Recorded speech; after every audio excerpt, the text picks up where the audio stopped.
Rigor, yung liempo Aktres na si Mercedes Cabral na binansagang pambansang jumper ng taon on her role as sa Batang Quiapo ay most hated woman on primetime dahil sa pagganap niya bilang karakter ni Lena. Sino ba naman ang hindi maiinis sa kanya? Ayon pa kay Mercedes, actually, nai-enjoy kong magkontrabida kumpara sa ibang karakter na ginagampanan ko noon. Na-realize ko parang wow, ang saya na inilalabas mo yung sama ng karakter mo. Ayon kay Mercedes, hindi pa naman umaabot na hinahampas siya ng kung ano-ano kapag nasa labas siya, tulad ng nangyari kay Princess Ponsalan.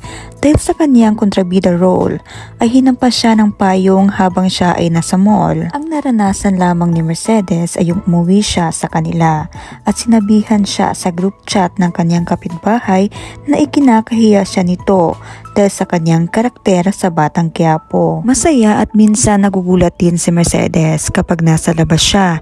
Hindi siya tinatawag sa tunay niyang pangalan. Tinatawag siyang Lena ng mga nakakasalubong niya. Nagugulat din si Mercedes, marami din palang gumagaya sa kanya sa mga social media, lalong-lalo na sa TikTok. Ang pagkasabi rin ni Mercedes ng Rigor, natural na lumalabas sa kanyang bibig. Dahil na rin hirap siyang ibigkas ang R at sa boses niyang natural na malambing. Komento naman ng mga netizen, napakagaling mo. Kaya nakakagigil ka talaga sa Batang Quiapo. Pero talagang di kalibre ka rin umarte. Grabe, deserve mo maka-eksena sila dyan. Estrada, Ma'am Charo at Cherry Pie. Mas nakikilala na talaga si Mercedes ngayon dahil sa Batang Quiapo. Salamat kay Coco Martin for giving her the break. Hirit naman ng isang fans. Si Lena ang madalas magsundo ng pikon ko sa Batang Quiapo. A very good and effective actor. Sabi naman ng isang nagkomento, sumikat ito sa ibang bansa.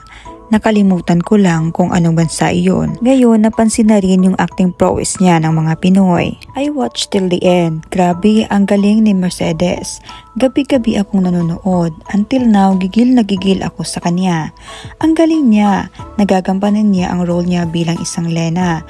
Kaya naiinis ako sa kanya. Lahat sila magagaling. Hirit naman ang isang nagkomento. Nakakainis ka, Lena, pero ang galing-galing mong umarte.